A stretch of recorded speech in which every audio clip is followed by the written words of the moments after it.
I invited John to talk to us at last year's festival, but he wanted to wait until he had something new to talk about. I asked him again to come to this year's festival, expecting the answer no. But I'm delighted to say that he has accepted, specifically to talk to us about the couture. Please welcome John Galliano.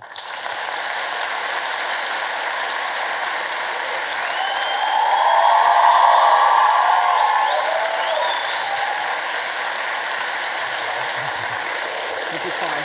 Yeah.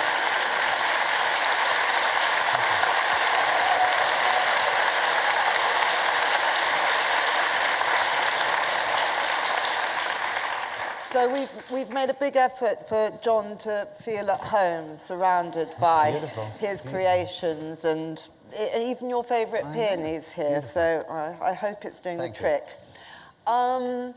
When, John, did you first realise you were interested in fashion, or was there never that moment? You were always so keen on fashion that you never had that moment. I showed a natural talent for drawing. But really, I didn't discover fashion until much later on. I think it was I discovered my love of design through illustration. So I was already well into the course at St. Martin's around about 1983, and I graduated in 84. So that's really when I discovered that I loved creating.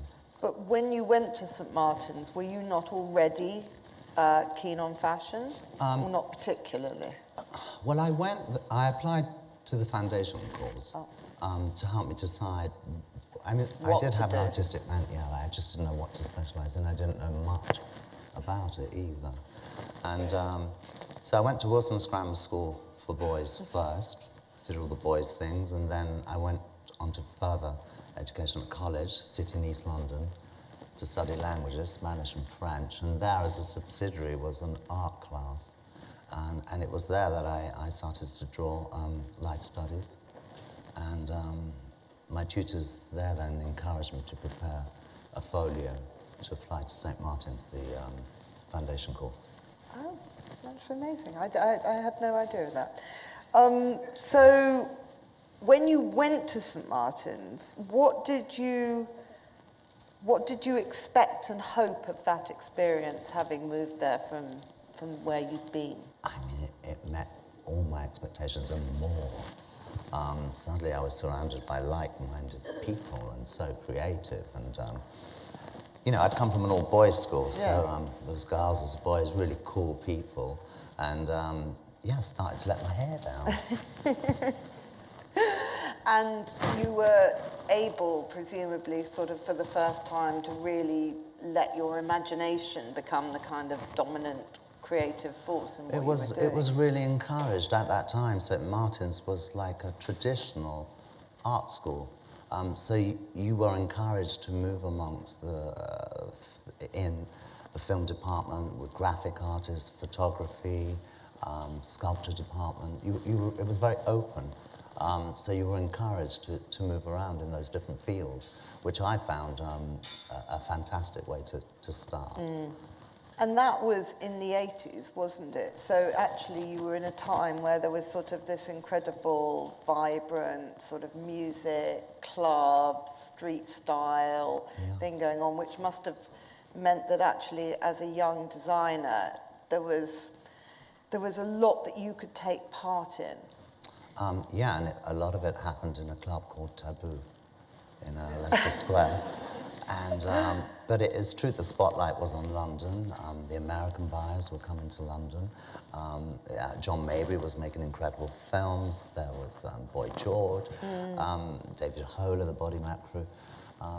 It was an incredibly creative period. Sort of Blitz Kids. Taboo came a little bit after Blitz Kids, but it was that crowd where we were very individual and we expressed ourselves, And start getting ready Tuesday night and for Saturday. For Thursday.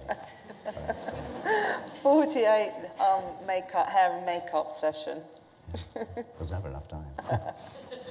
Did you find that having that formal fashion education meant that you actually met people who were helpful to you? I mean, was that when you wanted to actually start your own label?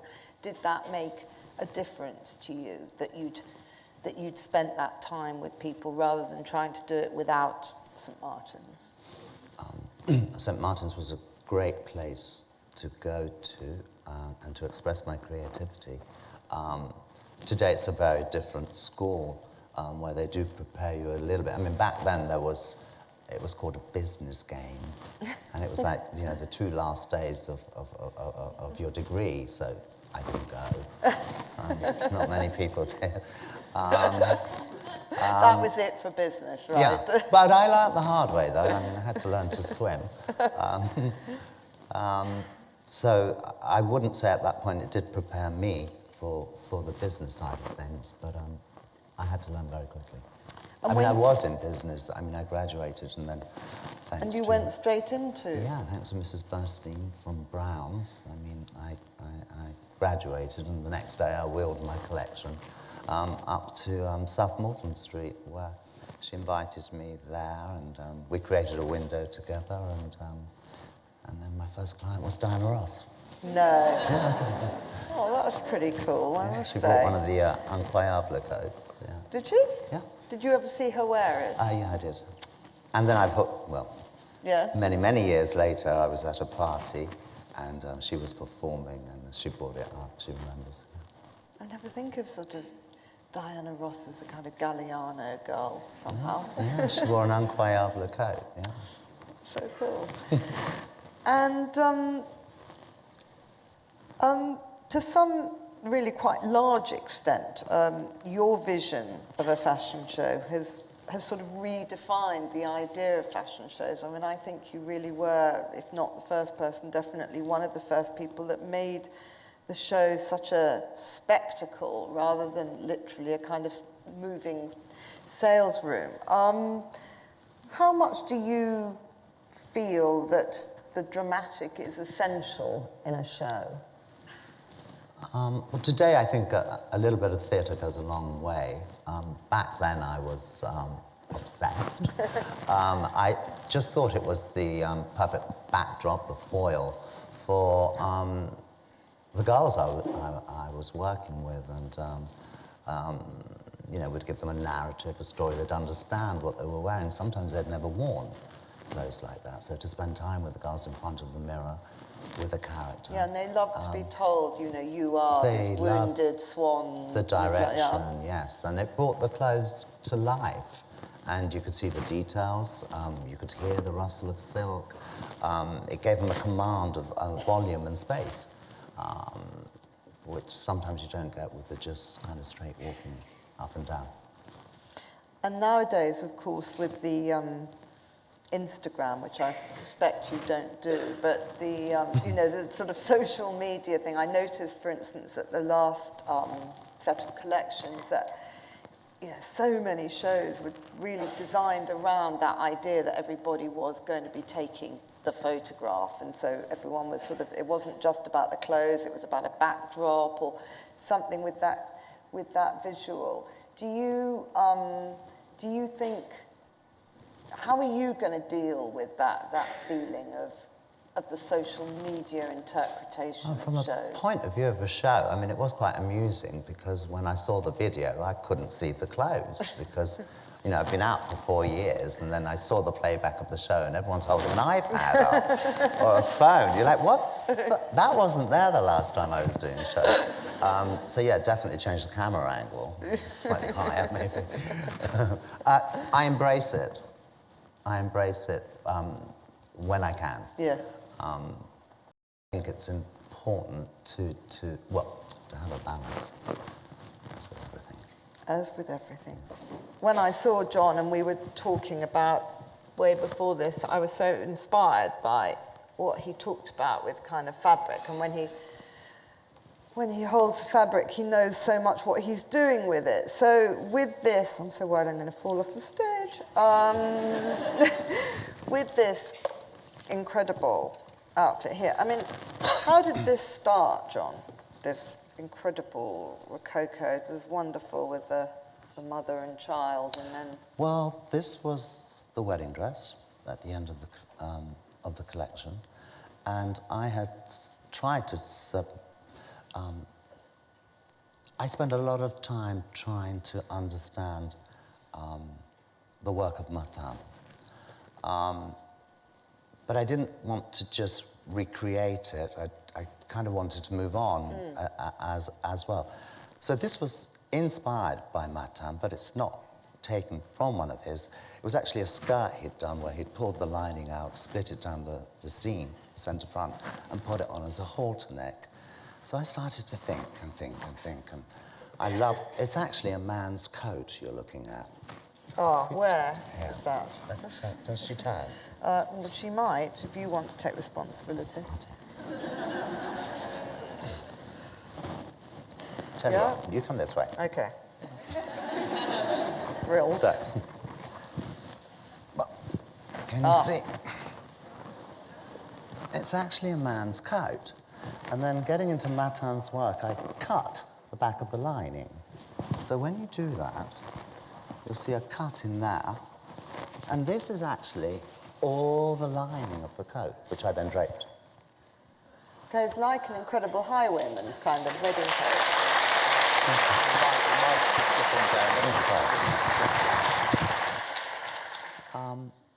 And then here? Well, this kind of symbolized my return to couture, the marriage of JG and Martin Margiela. It symbolizes many things. Things that I'd been collecting over the last 4 years from flea markets, things that I kind of loved, and maybe before, not being in the moment, hadn't really noticed their beauty. And trying to give them another life, a new life. There's a baby here for anyone. There's a baby, a little icon. There's real 40s and 30s jewelry that I use that I'd been collecting. This is really good costume jewelry. It's the real thing. You can hardly find that anymore. But something like this, presumably, I mean, it is a one-off piece. You're not going to be able to recreate this for anybody else. This exists really like a sculpture or a piece of art, doesn't it? I mean, you will be able to recreate that, the part with the coat and the fabric, but not this whole thing. It would be a one of a kind. But as well as dressing the fabulous ladies that come to us for couture at Maison Margiela, today the artisanal serves another purpose as well, which when I first went to Maison Margiela, I decided to concentrate. I wanted to know what it felt like to wear Margiela today, because Martin had not been there for some time. The team had done an incredible job, of course, as you know, the products. So I spent a lot of time trying to understand how it would feel to wear Margiela today, and this was all part of the process. And to establish a recognizable DNA for today, like Dior's hip jacket or Chanel's camellia. So I really wanted to play with this idea of the lining, which then inspired that little thing over there, excuse me, which we showed in the ready-to-wear. It's quite a funky... Which is wonderful, this. Cabane, and then taken that lining into a more wearable.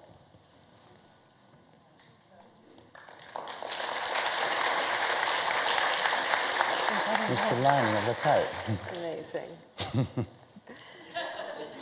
So that's a proper way of developing, isn't it, from couture, that you started that and then you moved it into the ready-wear. And what it means is that you can wear a slip dress or a top, and you can just throw your jacket back. You don't have to wear the jacket all day. So that, I hope, will be established in people's psyche, and they'll recognize Margiela from 50 meters away. And over here... Seashells. Yes, yes. I'm just really intrigued about this kind of breastplate, because presumably a lot of this is the artisanal idea, is things that you've found. Yeah. I mean, the idea that one has found these pieces and added them. Well, I started to collect seashells and really admire them, their beauty, and then I was inspired by Archambault, the artist, and recreated these quite grotesque faces. But this was my offer of embroidery today. Why not? It's recycled, it's a beautiful thing, and I'm giving it another life. So there's some seashells I collected in Los Angeles, in Normandy. My assistant's mother was cooking a lot of mussels, and we used those as well. And then I wanted to obliterate any sense of what it came from, which is why we've done this almost like Jeff Koons finish on it. This collection was called Intentions, so it was my proposal of the kind of embroidery I would do at Maison Margiela. Here's another thing that I wanted to establish. It was this almost like trompe l'oeil. It's like a slim sleeve with this almost 18th century cuff, but it's part of the pocket. So you just get that look, but it's very practical. You can just go around your everyday life in a beautiful red coat. Seashells on the front. I read the other day that Ray Karakubo had said about red being the most dangerous colour. What do you feel about red, having used it very much in this? With this collection, because time was limited, which was a great thing in a way. It helped me reevaluated colour and how I wanted to use colour. So there was black, and then there was the colour of the Stockman, that Hessian colour that you see on the wooden poupées. And then the red I used more as a ray of light. I used the red as a shaft of light. Yes, it's dominant and all those other things, you're absolutely right. But in this collection, I used it as a light. And just while we're standing up here, this incredible toile, yes? Well, for quite Talk us through this. Well, it's the same dress as the wedding dress, but it's, shall we call it work in progress? It's the toiles, and we produced many toiles even to get to this stage, and I just thought it would be really cool and very Maison Margiela to actually show the toiles. So you saw the whole collection first, and then I sent the girls out in the same outfits at a frozen moment of creation. And some of them have got like post-its and numbers and I wanted Indian takeaway that night and all sorts of things that show that creative process. I just thought it was very honest. Toiles that are so intricate, though, because a toile one thinks of as something really quite simple that you then make into the ornate thing. But these are There was a lot to work out. There's a lot to work out. There was a lot to work out. And I love the painting, the white, because that all... paper. Yeah, that's It's so paper, fragile. some numbers on it. Yeah. And shall we sit down again, please? So from that first couture collection, and having had now, I forget how long it is, but not terribly long to think about. I've only been there 6 months, I think. Yeah, well, very, very little time then to think about it. What have you identified as sort of some key qualities that you feel your Margiela will be? I love the place where I'm working. It has an amazing soul. In that incredible house. Yes, yeah. Yeah, it used to be a convent, and then it's converted to an industrial design school, and now we're there. It has an amazing soul, and I love exploring the original DNA that Martin laid down. I also had the amazing good fortune to meet Martin, which was an amazing experience, I'll just say that much, but really energized me, and I felt really good there, yeah. And how much time are you actually spending there? Do you go there every day, or? I do, because it's early days, but I love being there. I do get some phone calls to remind me to leave in the evening. Balance. Yeah, I mean, it's early days, so I work in a pyramidical way where I'm trying to establish certain things with the artisanal. We could say it's the parfum of the industry, which then informs and inspires the ready-to-wear, which would be the eau de toilette, and then the accessories, the shoes, the bags, etc., etc. But it's there where I have the time and resources to establish a line and a fashion direction, but then the whole house can be inspired by them. I mean, obviously you're used, after having been Givenchy and Dior, to taking on houses that had a, an identifiable designer, and actually, of course, they were people who physically one had an image of, which you don't with Martin Margiela. But is that something, I mean, do you feel quite comfortable about that this time around? This time around, I do, because also I had decided that although one must respect the DNA of the house and the heritage, I didn't want to become a slave to it, which is what happened at Dior. I kind of pushed myself in a corner, and it was all about the bar jacket, and or even at Galliano, it was all about the buyer's cuts. I did actually do a lot of other things. So this time I set out intentionally to rectify that, which I think is important. It's important to understand the DNA, but also to move on. I think people want new. Yeah, because the ready-to-wear, show is sort of wonderful. I mean, you had things that, of course, you could see what was Margiela about it, but also there were bits that you just felt were just completely new, but they related. It wasn't out of place, but they were different. Yeah. And you're right. The danger is you get sort of hampered by pastiche, isn't it? You can do, yeah. And when you're doing couture and you're doing actually a dress for somebody, a client, somebody that is going to wear it, I mean, do you enjoy the process of actually working with them, that sort of alters your... Very much so. I love a wedding dress. And working with actresses is amazing too, because they bring so much creativity to the session, if you like. And sometimes it's very amusing, very amusing. And they probably give you ideas sometimes. Oh, a lot. Of things you could do that you haven't. Especially some of the very grand ladies I dressed in Paris, and they would tell me the certain underwear that they wore under the buyer's cut dresses, and how they would do the suspenders. It was never done on the outside, but on the inside. Oh. Yes, so you never had a line. So little things like that, these ladies would just tell you. I mean, I would just laugh it up. You can't read about those things. You can't read about those things. Great ladies. Martin Margiela, has made sort of the part of his identity, I suppose, being invisible in a way. And over the years, you've been one of the most visible designers. How visible do you think you're going to be in this new role? Are you going to take on any of his kind of invisible man element? It's very interesting, the invisible man element. And, I'm just going to take it day by day.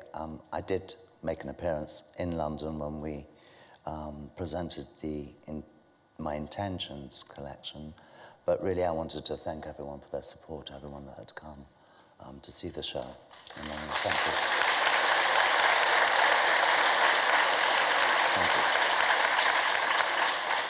But you've and kept then the for the white ready-to-wear, you disappeared, didn't you? Well, I wanted to put the spotlight back on the clothes. Absolutely. That's what I had decided to do anyway in the 4 years that I've been out. And it's part of the DNA of the house. So it just felt really comfortable to be able to work like that and to really put the focus back on the clothes and away from the other thing. Are you going to keep the white coat? The white I know coat you did have a white coat here. I suggested you didn't wear it. But... I did bring it. I was going to wear it. It's great, the white coat. I mean, couturiers have worn it for many, many years. Christopher Balenciaga, Yves Saint Laurent. And do you think that's that thing whereby it removes any concern about your own clothes, a white coat, that it sort of gives you a tabula rasa? It does that. It cleanses, well, especially when you're in a fitting. I mean, I work with some quite funky people, and the way they turn up to work. Sometimes you can't concentrate on the toile, so that helps. But another thing that happens is that you really notice their faces and what they're saying, and they express themselves through their shoes.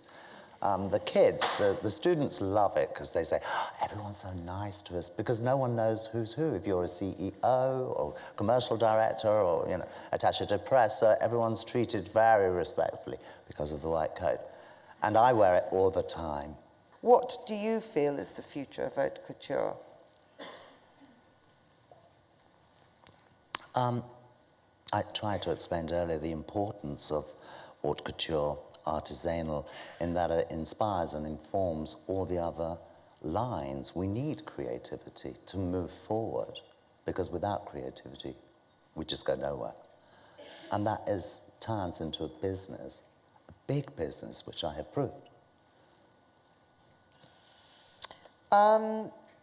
Could you please tell us more on the creative process of designing Kate Moss's wedding dress, which was recently on display at the V&A Museum and is absolutely breathtaking? Was Kate involved in that? I imagine she was. She's got very strong opinions. Are we being recorded? No. Oh, yes, we are. Filmed. I mean, it was just the most magical experience to work with Kate on this dress. And it was all done very undercover and very in secret. And we did it at friends' houses, and she'd come over to Paris, or I'd come over to the country. And we did keep it secret for ages. It was just the most magical. I mean, Kate, I mean... you must have had a lot of fun doing it. So much fun. I mean, there was about 20 dresses, because we just didn't stop. We're in front of the mirror and draping fabric, and she'd pull one away. And it was just the most... and at the time that I was doing it, I was just reconnecting to all those... I didn't know those emotions. They'd kind of been put on the side for a while. So Kate is amazing. She's an amazing person and an amazing friend. Who has stuck by me. And I mean, I can't imagine any other bride who would ask someone who'd just come out of rehab to do their dress and be patient. I was kind of lost in the countryside.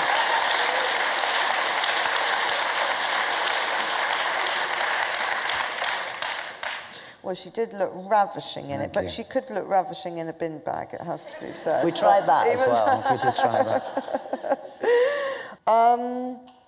Okay, history has always played such a fundamental part in your couture collections, not only at Dior, but now also at Margiela. If you could travel back to one moment in history, when would that be and why?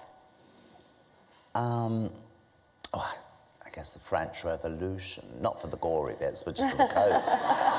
The swag and the buttons and the furbelows and bows and, racing across cobblestones and the Frisian caps and tricolor, the colour, the style. So, yeah, just so long as you weren't one of the ones being marched up to the guillotine, yes? Or knitting. Well, you could be a tricker. You could be, what were they called? Tricoteurs. Exactly. Do you spend any time in London? I know you visit, but... I pop over, yeah.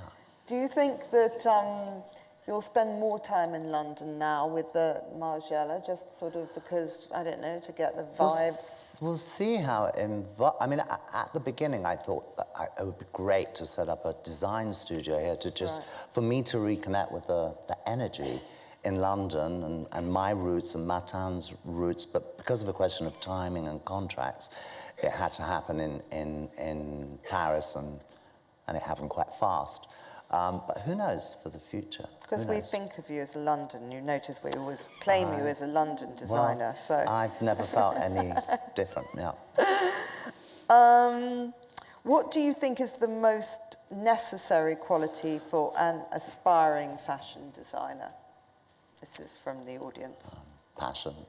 I think you have to be passionate about this trade. You have to be passionate. And have strong belief in yourself, and surround yourself with really strong people at the beginning. That's really important, I think. But also I've learned to say no. It's such a little word, N-O, and I was so afraid to say it before because I thought I would appear weak. But now I realize it's actually a sign of strength. So please, just say no. Only take on what you feel you can do really well and do it to your maximum. Fuck the rest.